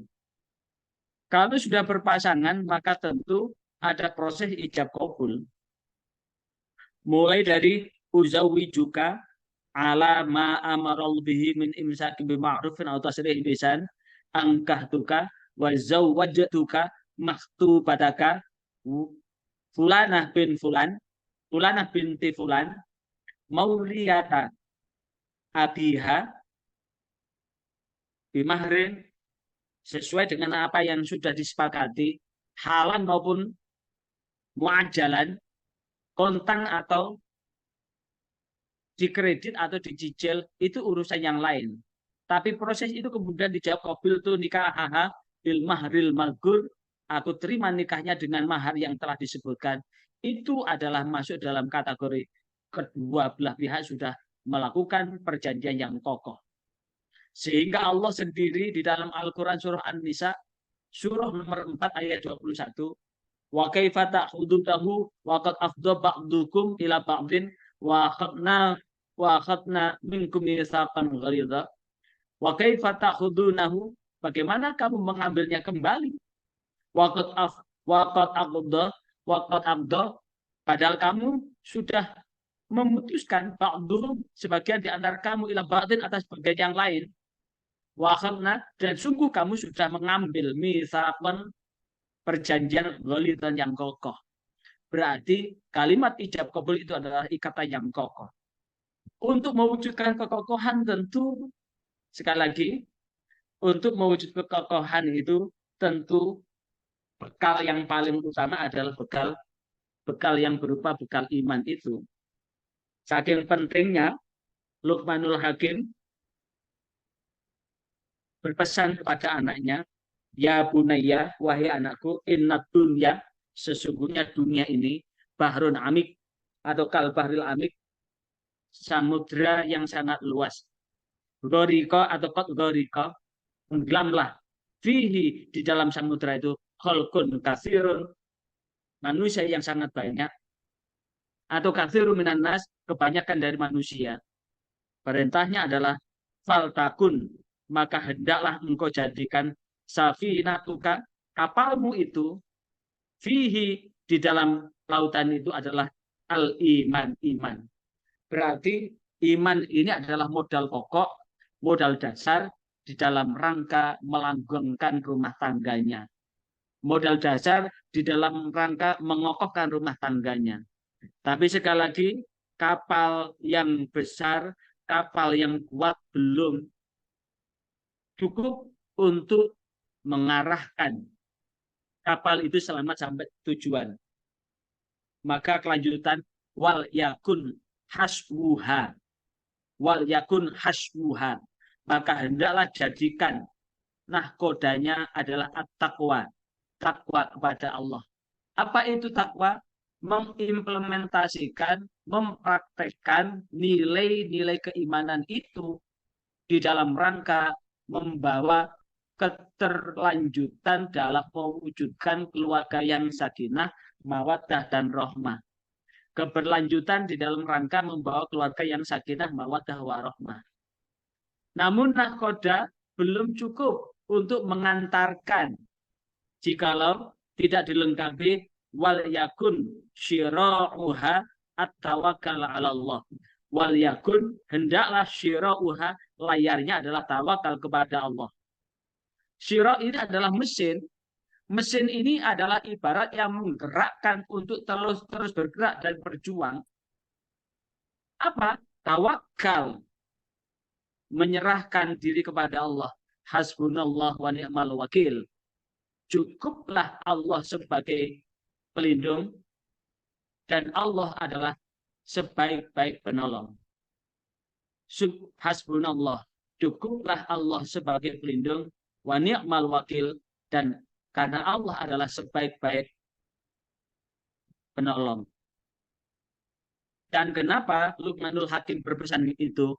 Fa'asa antanjua, maka demikian itu mudah-mudahan kalian bisa selamat. Wa ma'adzunuka binajin, namun aku khawatir engkau tidak akan selamat. Berarti rumah tangga yang selamat, frekuensi iman percaya kepada Allah itu diperbesar, takwa di dalam rangka mengimplementasikan, menerapkan iman itu juga diperbesar, dan layarnya juga dibesar, serahkan semuanya kepada Allah. Tapi menyerahkan semuanya kepada Allah tadi apa? Membudayakan ibadah, membudayakan sholat berjamaah, Al-Quran dipacarkan, karena bagaimanapun juga jangan sampai perangkat-perangkat keras maupun perangkat-perangkat lunak di dalam rumah tangga itu berkarat. Kalau sudah berkarat akan rusak. Kalau rusak itu adalah mudah sekali untuk diombang-ambingkan dengan kehancuran demi kehancuran dengan piranti yang lain. Karena itu janji kokoh itu perlu diperkokoh terus. Memperkokohnya juga ibadah, nikah juga ibadah, lanjutkan dengan ibadah, ibadahnya mahdoh maupun ibadah yang amal itu juga diperbesar frekuensinya. Karena tanda-tanda sakinah paripurna yaitu sakinah paripurna itu suami istri haji, anak-anaknya sarjana, tidak ada yang nakal, kemudian ekonominya cukup, dan juga sudah menyisihkan hartanya untuk diwakafkan. Jadi bukan hanya haji, tapi juga sudah punya wakaf. Jadi kalau kita sebelum bisa mewakafkan apa yang kita miliki, ya kita belum mampu untuk mewujudkan keluarga sakinah yang paripurna. Anak-anaknya sarjana semua. Kalau anak-anak kita masih berproses untuk kuliah, kemudian begini dan begitu, maka inilah yang kemudian tahap untuk mewujudkan keluarga sakinah itu butuh perjuangan. Makanya litas kunu menggunakan fi'il mudhari, karena litas kunu itu adalah berproses terus, inovasi tiada henti begitu, untuk menjadikan semakin terdepan begitu.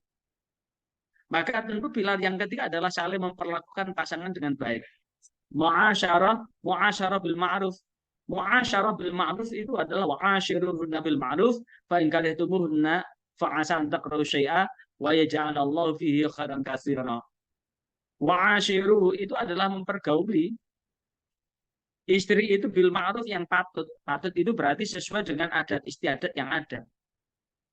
Fa in karihtumuhun, jikalau kamu tidak menyukai fa'asan takrahu syai'a, maka bersabarlah, karena mungkin kamu tidak menyukai sesuatu itu karena ada sesuatu yang membuat engkau tidak suka.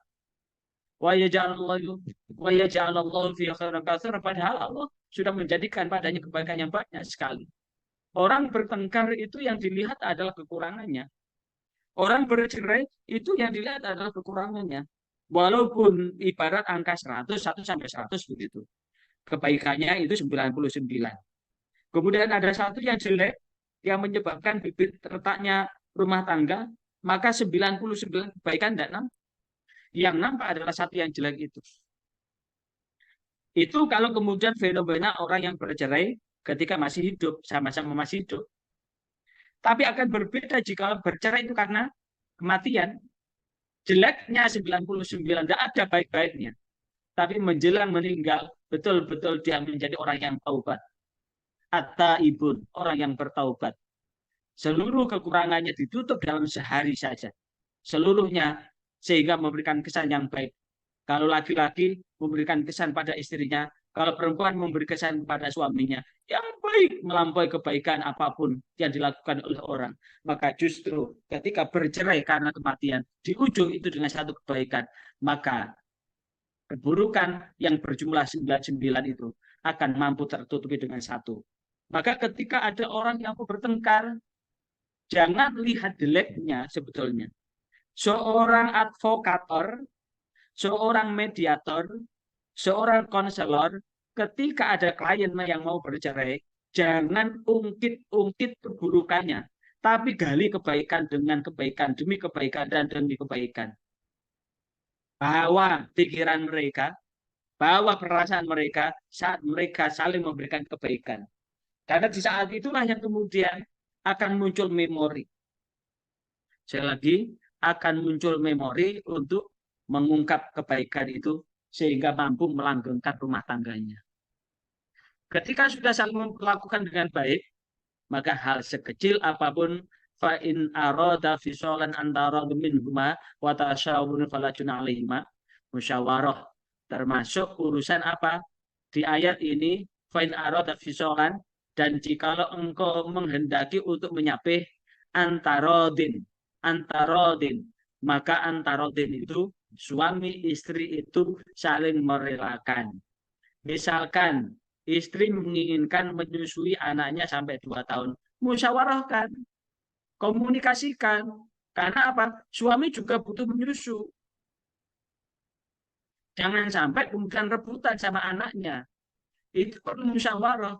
Maka dalam tradisi Arab, ibunya itu, Rasulullah itu disusui oleh ibunda.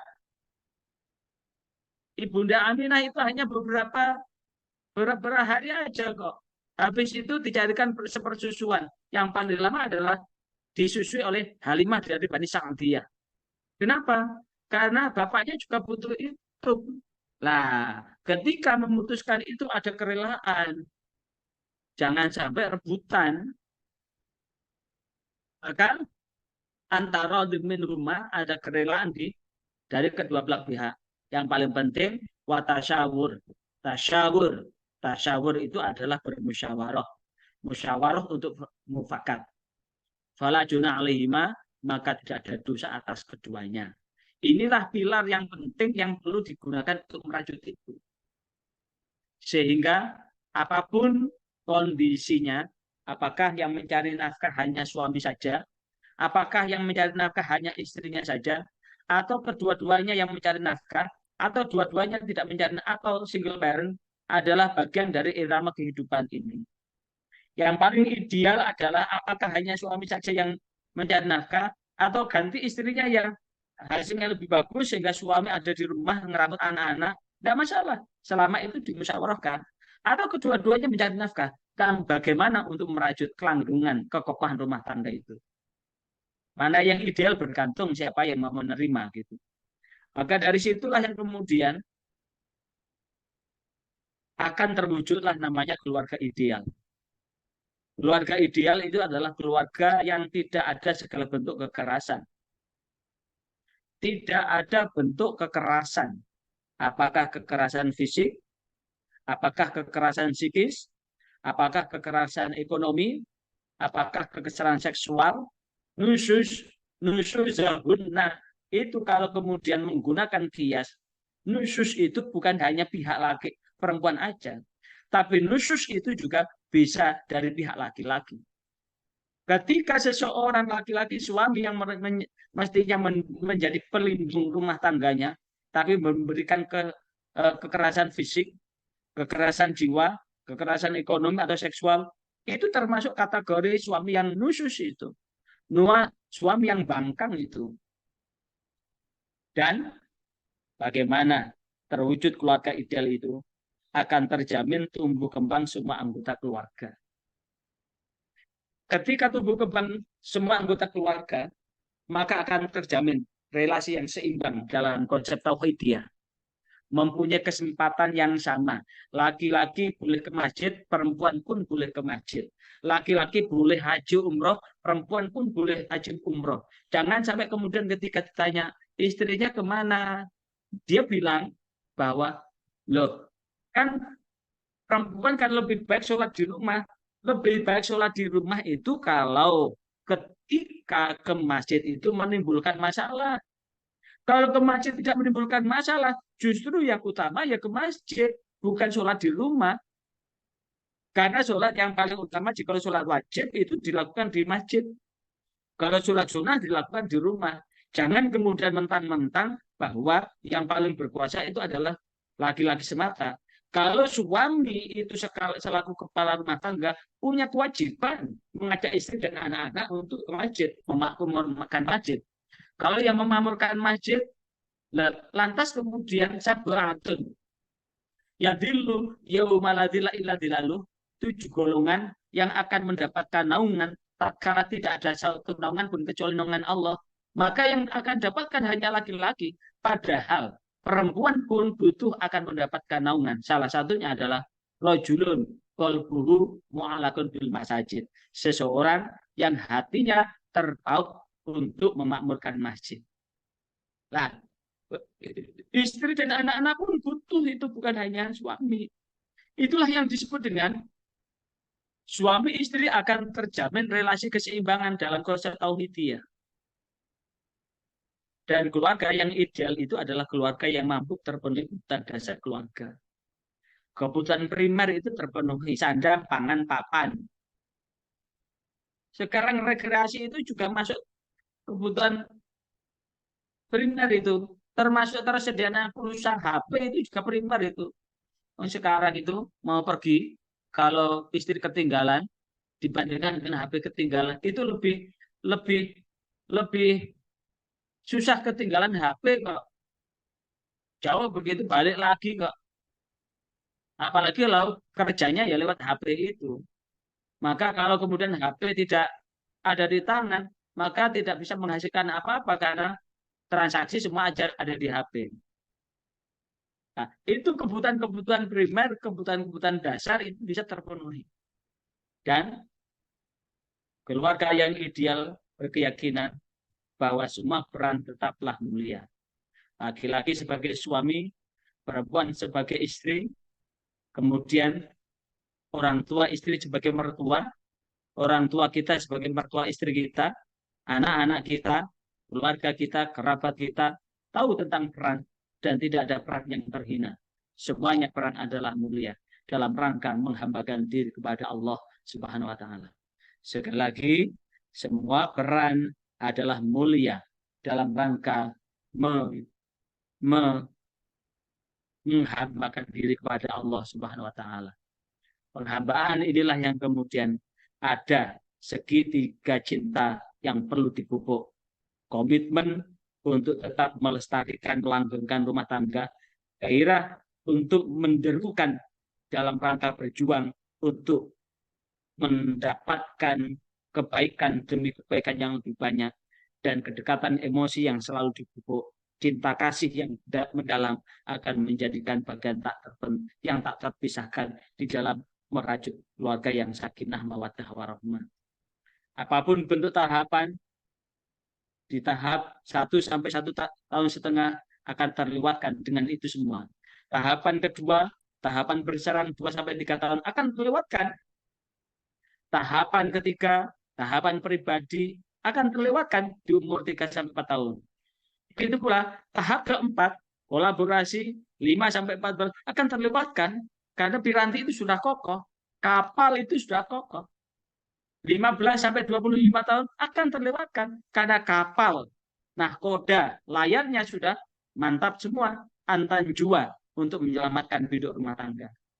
Tahap 25 ke atas akan terlewatkan karena yang ada adalah mawaddah, rahmah, sakinah, yang akan terwujud dalam hal yang nyata. Karena itulah hal-hal yang mampu menghancurkan ini perlu dihindarkan.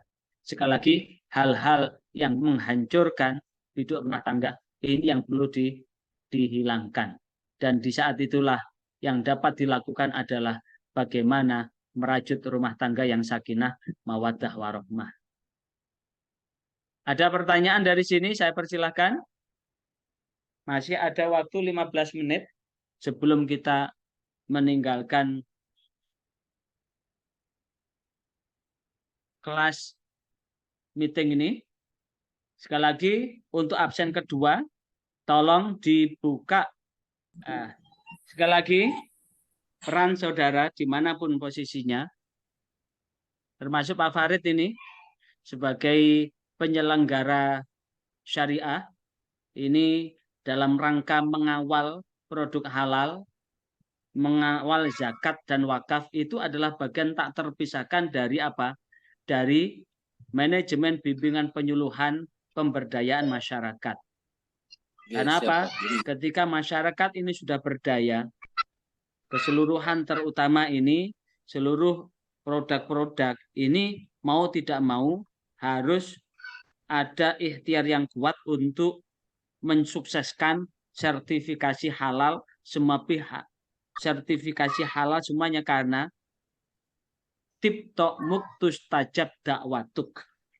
Apa? Tibtok muktus tajab dakwatuk, baguskan makananmu, maka akan terkabul apa yang menjadi doa-doamu. Artinya apa?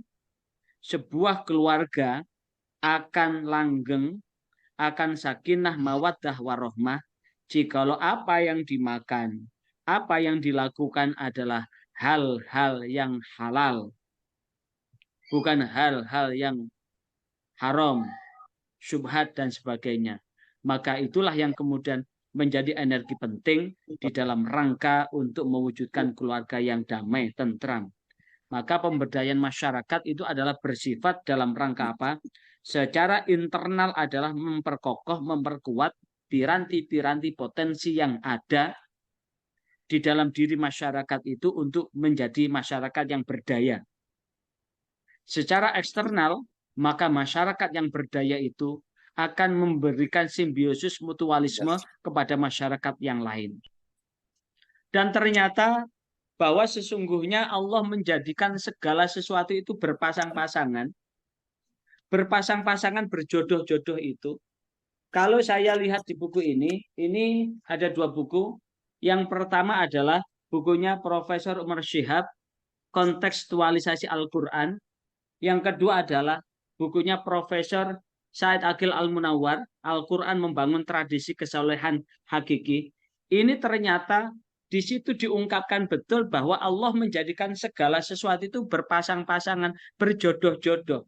Dan berpasangan, berjodoh-jodoh itu bukan hanya manusia, tapi hewan, tumbuhan, dan benda. Benda pun itu ada pasangan. Contoh, HP.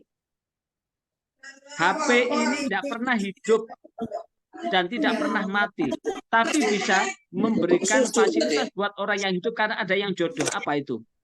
Ada baterai. Baterai itu ada kutub positif, kutub negatif.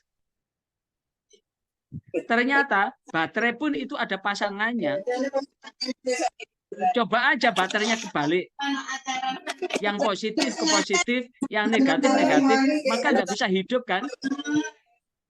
Dan itu sebagai iktibar kalau ada orang LGBT, plus ketemu plus, minus ketemu minus, jadi rusak itu. Jadi rusak. Magnet pun begitu, bumi pun begitu, berputar. Ada siang, jodohnya malam. Ada panas, jodohnya dingin. Nah, artinya apa? Panas dan dingin itu adalah jodoh. Siang dan malam itu jodoh. Karena itu, ada yang kenceng, jodohnya lembut. Untuk melembutkan yang kenceng. Yang lemes, punya jodoh yang bisa untuk mengeraskan. Ini namanya jodoh. Semuanya berpasang-pasangan. Yang wataknya keras akan bisa langgeng maka tentu pasangannya adalah yang penuh pengertian, welas asih. Yang lemah perlu ada orang yang tegas supaya apa? Bisa maju. Kalau dua-duanya lemah, maka akan tidak bisa berkembang. Dua-duanya kaku, maka tidak bisa berkembang, akan pecah itu. Karena ada kalanya saat kaku, keras dibutuhkan, tapi saat lemes pun dibutuhkan. Tapi kaku dan keras terus nggak enak. Iya Pak ya. Lemes terus juga nggak enak. Itulah yang disebutkan bahwa menurut dua buku ini, segala sesuatu Allah sudah menjadikan segalanya berpasang-pasangan. Sudah ada jodohnya. Jodoh itulah yang kemudian menjadikan kelanggengan keberlanjutan dari kehidupan ini. Itu nilai filosofis dari sebuah jodoh dan pasangan. Ada lagi? Saya persilakan. Halo? Halo? Cukup ya? Cukup, Pak. Cukup ya? Siap. Saya kira Oke. itu mudah-mudahan perjumpaan ini perjumpaan yang manfaat dan Amin. seluruhnya senantiasa dalam ridha Allah Subhanahu wa taala.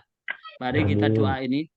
Rabbi fanfa'na bi barakatihim wahdinal husna bi hurmatihim wa amitna fi tariqatihim wa mu'afatin minal fitani.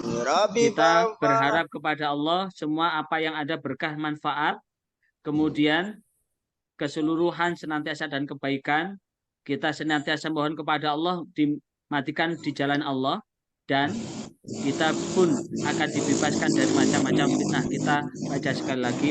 Rabbi fanfa'na bi barakatihim wahdinal husna bi hurmatihim wa amitna fi tariqatihim wa mu'afatim minal fitani. Bismillahirrahmanirrahim. Subhanakallahumma wa bihamdika asyhadu an la ilaha illa anta astaghfiruka wa atubu ilaik. Terima kasih. Mudah-mudahan ada guna dan manfaat, dan mudah-mudahan kalau ini sebagai pertemuan terakhir kita, barangkali dari pertemuan pertama sama kedua ada hal yang kurang berkenan, saya minta maaf ya. Dan kita akan melanjutkan.